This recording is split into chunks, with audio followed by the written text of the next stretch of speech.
Merit స్కాలర్షిప్లు, అత్యాధునిక వసతి సౌకర్యాలతో భోజనాలు, బంపర్ ఆఫర్లతో 50 కోర్సుల్లో సీట్లు గ్యారంటీ ప్రకటించింది మన కాంచీ యూనివర్సిటీ. ప్రముఖ కంపెనీల్లో ప్లేస్మెంట్ అవకాశాలు. ఇంకెందుకు ఆలస్యం? వెబ్సైట్ ని సందర్శించండి. వివరాల కోసం నంబర్లకు కాల్ చేయండి.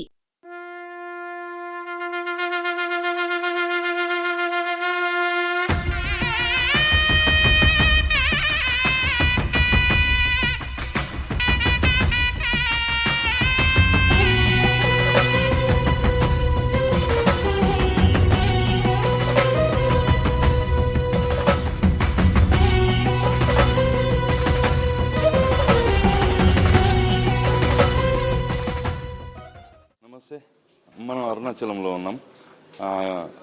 అరుణాచలం రావడానికి కూడా ఒక కారణం ఉంది.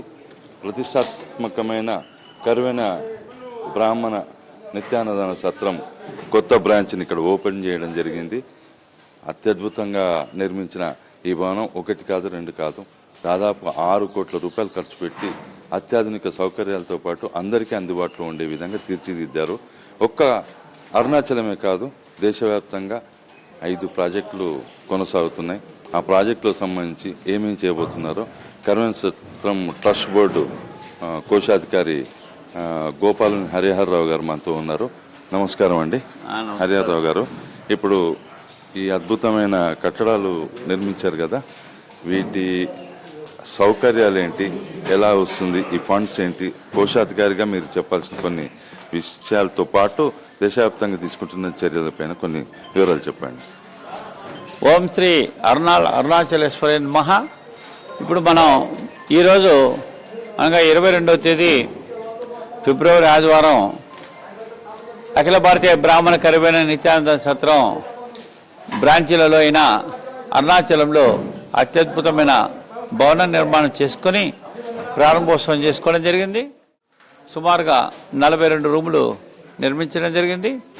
ఈ 42 రూములు కాకుండా భక్తులకు పురుషులకు సపరేట్గా డార్మెంటరీ, అదేవిధంగా స్త్రీలకు సపరేట్గా డార్మెంటరీ, ఈ విధంగా 42 రూములు ప్లస్ 2 డార్మెట్స్ మొత్తం నిర్మాణం చేసి లేటెస్ట్ మోడల్ ప్రకారం చాలా చక్కగా భక్తుల సౌకర్యార్థం నిర్మించడం జరిగింది. అయితే చిన్న చిన్న కొన్ని పనులు ఉన్నందువలన ఒక 3 వారాల తర్వాత ఇది భక్తులకు అందుబాటులో తీసుకొని రావడం జరుగుతుంది. 3 వారాల తర్వాత తప్పనిసరిగా భక్తులకు మనం అందుబాటులో తీసుకొని వస్తాం. ఈ యొక్క ప్రాజెక్టుకి దగ్గర 6 కోట్ల రూపాయలు ఈ ప్రాజెక్టుకి గాను మనకు ఎస్టిమేషన్ జరిగింది. 6 కోట్ల రూపాయలు. 6 కోట్ల రూపాయలతోటి ఈ ప్రాజెక్టు నిర్మాణం పూర్తి కావడం జరుగుతుంది. ఇందులో భాగంగా మనం సూట్ రూమ్స్కు 10 లక్షల రూపాయలు విరాళం సేకరిస్తున్నాం. అదేవిధంగా డబుల్ బెడ్రూమ్కు 8 లక్షల రూపాయలు విరాళం సేకరిస్తున్నాం. ఈ విరాళం ఇచ్చినందుకు వారి పేర్లు శిలాఫలకం మీద ఆ రూమ్లో వ్రాయడము, అదేవిధంగా భారతదేశంలో ఉన్న మన 16 సత్రాలలో ప్రతి సంవత్సరం 30 రోజుల పాటు వారు ఎక్కడైనా వసతి ఉండవచ్చు, వారికి వసతిని కల్పించడం జరుగుతుంది. ఈ 30 రోజులు వారు ఎక్కడైనా వసతి చేసుకునే అవకాశం ఉంది. ఈ రకంగా ఇప్పుడు మనం దగ్గర ఒక 20 రూములు అరుణాచలంలో మనకు డోనర్స్ ముందుకు వచ్చారు. వారి పేరు మీద మనం ఈ యొక్క రూముల నిర్మాణం కూడా చేయించాం. ఇంకా మిగతా 20 రూముల్లో మనం నిర్మించాం. కాబట్టి ఇది మంచి అవకాశం. ఈ అవకాశాన్ని సద్వినియోగం చేసుకోదలిచిన బ్రాహ్మణ సోదరమణులు ఎవరైనా సరే తప్పనిసరిగా మన కరువైన సత్రం కమిటీ వారిని సంప్రదించి విరాళాలు సమర్పించి మన బ్రాహ్మణ జాతికి, అదేవిధంగా మన బ్రాహ్మణ సత్రానికి, ఈ బ్రాహ్మణ సేవలో ఒక భాగంగా ఈ సేవను వారు వినియోగించుకొని బ్రాహ్మణ జాతికి సహకరించి ఈ కరువైన సత్రాన్ని 3 పూలు 6 కాయలాగా ముందుకు తీసుకెళ్లవలసిందిగా ప్రార్థిస్తున్నాం. థ్యాంక్ యూ అండి హరిహర్రావు గారు.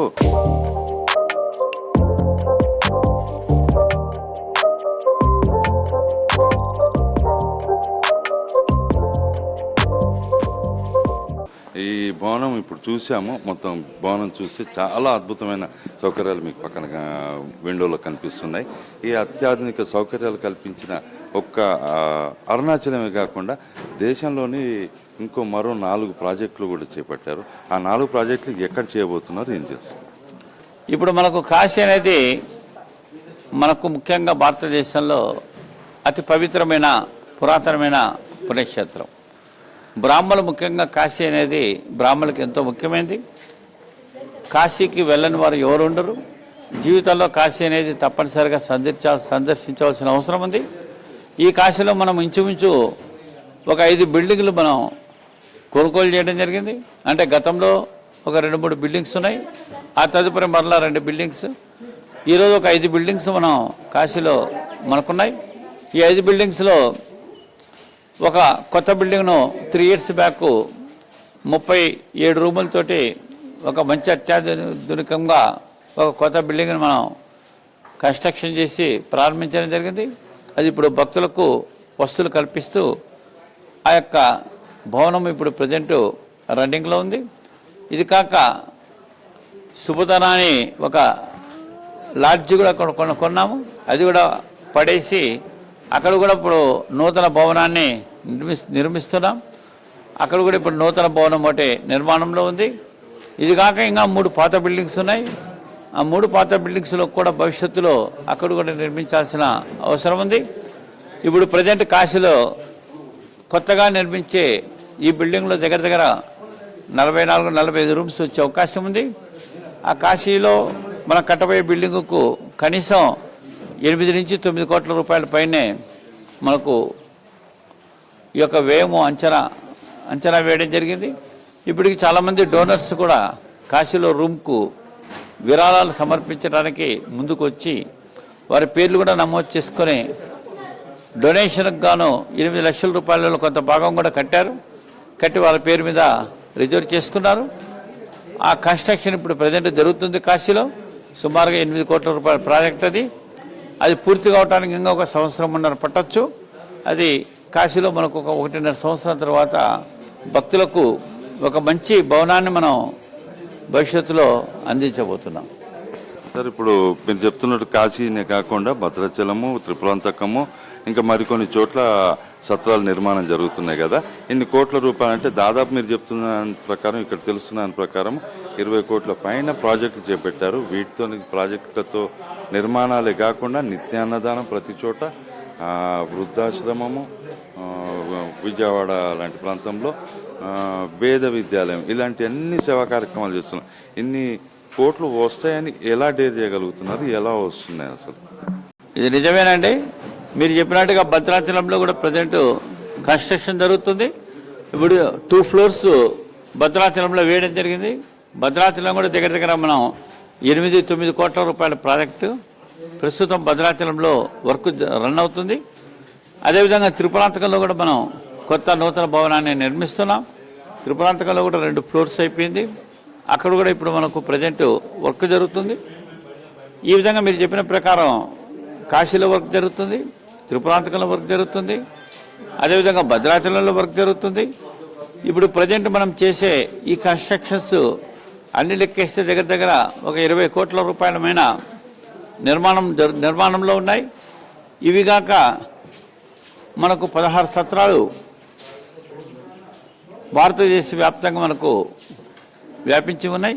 ఈ 16 సత్రాలలో అన్నదానమే కాకుండా కర్నూలులో శంకరమఠంలో 120 మంది విద్యార్థులకు 4 వేదాలతోటి వేద పాఠశాల ప్రస్తుతం నిర్వహిస్తున్నాము. 120 మంది వేద విద్యార్థులు చక్కగా మన భారతీయ సంస్కృతికి అనుగుణంగా ఈ యొక్క వేద పాఠశాలలో వేదం అభ్యసిస్తున్నారు.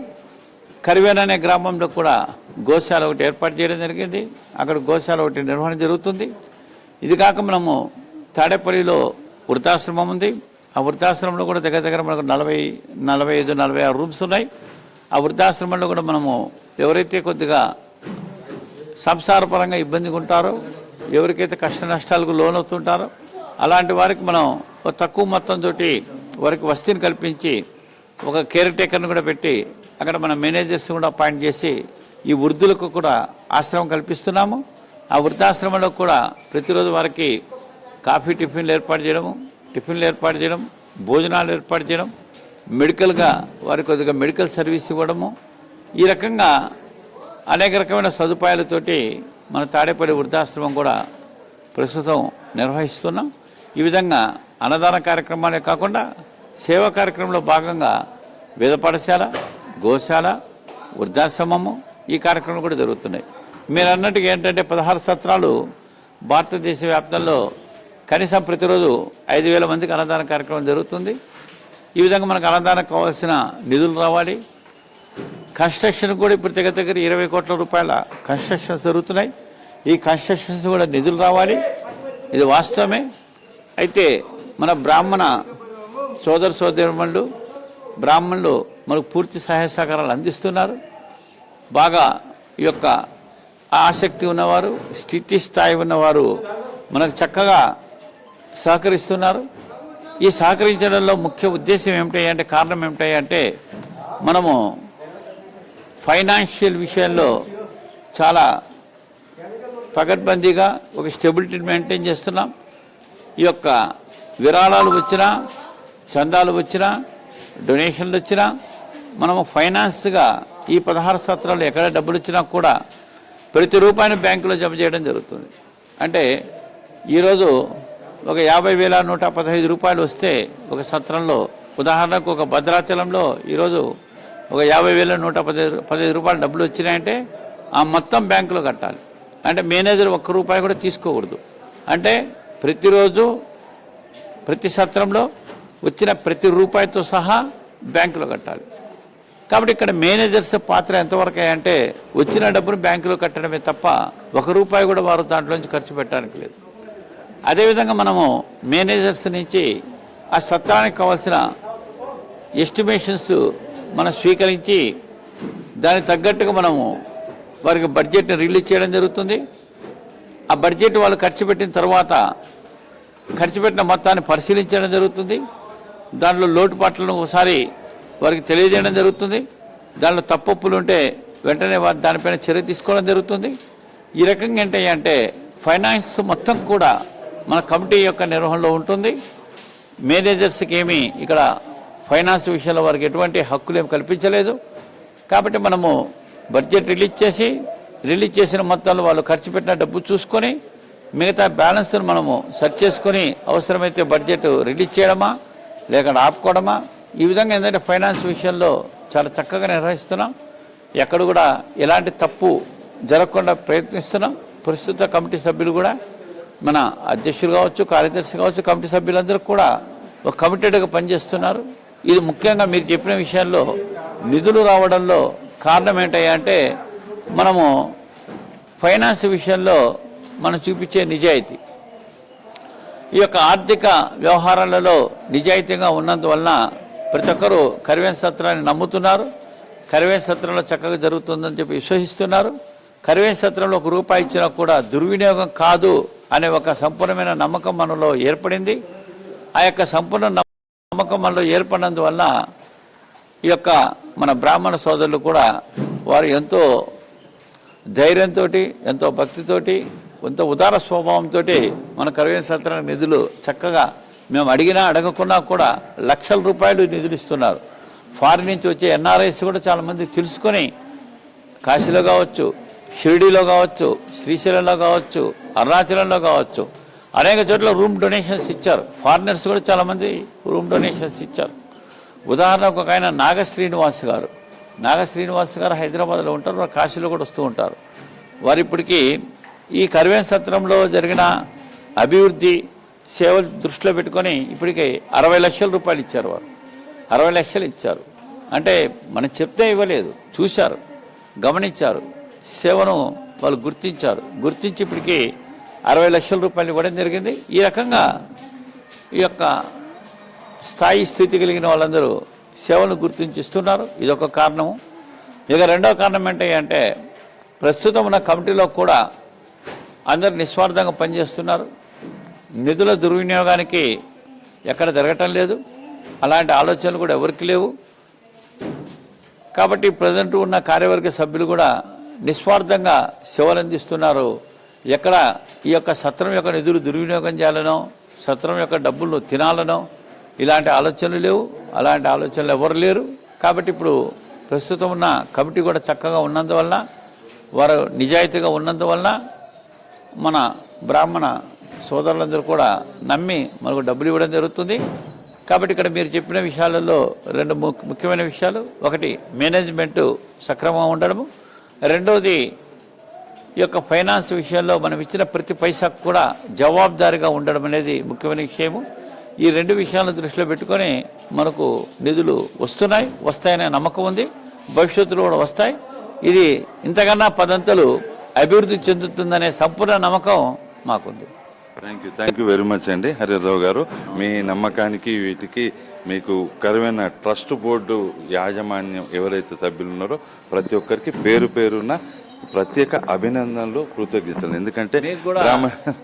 ఎందుకంటే బ్రాహ్మణ సేవలో బ్రాహ్మణులకు బ్రాహ్మణులే పెట్టుకుంటున్నారు. ఇది అద్భుతమైన సేవ. ఇప్పుడు మనం ఇక్కడ చూస్తున్న కరువైన నిత్యానంద సత్రము రోజు 5,000 మంది, చెప్తున్నారు హరిరావు గారు చెప్పినట్టు, రోజు 5,000 మంది నిత్యాన్న భోజనంలో ఉంటున్నారు. వారి కోసం డబ్బులు పంపేవారు ఉన్నారు, పంపించే బ్రాహ్మణులు ఉన్నారు, బ్రాహ్మణేతరులు ఉన్నారు. ఎంత అద్భుతమైన సేవను ఒకటి కాదు, రెండు కాదు, శతాబ్దానికి పైగా ఈ కాలంగా నిర్వహిస్తున్న కమిటీ యాజమాన్యానికి ప్రతి ఒక్కరూ అభినందించాల్సిన అవసరం ఉంది, సహకరించాల్సిన అవసరం ఉంది. బాధ్యతగా రాబోయే తరానికి మనం మార్గదర్శకం కావాల్సిన అవసరం ఉంది. అఖిల భారత కరువైన నిత్యానంద సత్రం అరుణాచలం నుంచి కెమెరామెన్ రాజేష్తో విష్ణుదాస్ శ్రీకాంత్. ఇంకొక విషయం ఏంటంటే మాకు ముఖ్యంగా ఈ నిధులు రావడంలో కూడా ముఖ్య పాత్రధారి AB6 ఛానల్. AB6 ఛానల్ ఈరోజు బ్రాహ్మణుల కోసము, బ్రాహ్మణ శ్రేయస్సు కోసం, బ్రాహ్మణ రక్షణ కోసం, బ్రాహ్మణులు ఉద్ధరించడం కోసం, అదేవిధంగా బ్రాహ్మణ యొక్క జాతిని ఉన్నత స్థాయికి తీసుకెళ్లి సగౌరవంగా తలెత్తుకుని తిరిగే స్థాయికి తీసుకెళ్లాలనే సత్సంకల్పంతో ఏర్పడింది AB6 ఛానల్. ఈరోజు సుమారుగా 2 లక్షల మంది సబ్స్క్రైబర్స్ తోటి అత్యద్భుతంగా ఆంధ్ర తెలంగాణ రాష్ట్రాల్లో సేవలు అందిస్తున్న ఒక ఏకైక బ్రాహ్మణ ఛానల్ AB6 ఛానల్. కాబట్టి మేము చేసే ప్రతి కార్యక్రమం కూడా మన బ్రాహ్మణ సోదరిమణులకు అందిస్తున్న వారధి ఏది అంటే AB6 ఛానల్. ఈ AB6 ఛానల్ అనేది సత్రానికి, బ్రాహ్మణులకు ఒక వారధి లాంటిది. కాబట్టి మేము చేసిన ప్రతి సేవను కూడా ఈరోజు బ్రాహ్మణ కమ్యూనిటీకి అందించినందువల్ల చాలామంది చూస్తున్నారు, మాకు చాలామంది ఫోన్లు చేస్తున్నారు. మేము AB6 ఛానల్ చూసామండి, ఛానల్లో మీరు మాట్లాడారు, చాలా విషయాలు తెలిసినాయి, కాబట్టి మా వంతు మేము సహకరిస్తున్నామని చెప్పి రూమ్కు డొనేషన్ ఇచ్చేవారు, అన్నదానానికి డొనేషన్ ఇచ్చేవాళ్ళు. ఈ విధంగా అనేక రకమైన విరాళాలు AB6 ఛానల్ చూసిన తర్వాత మనకు చాలామంది విరాళాలు సమర్పిస్తున్నారు. కాబట్టి ఈ సత్రం యొక్క అభివృద్ధిలో మన AB6 ఛానల్ చైర్మన్ శ్రీకాంత్ యొక్క పాత్ర కూడా చాలా ఎక్కువగా ఉంది. కాబట్టి ఆ AB6 ఛానల్ కూడా మన బ్రాహ్మణులందరూ కూడా సబ్స్క్రైబ్ చేసుకోవాలి, వారికి సహకరించాలి. మన ఉన్నతి కోసం తోడ్పడే ఇలాంటి బ్రాహ్మణ ఆర్గనైజేషన్ కూడా మనందరూ కూడా సహకరించవలసిందిగా కోరుతున్నాం. ఓం నమః శివాయ.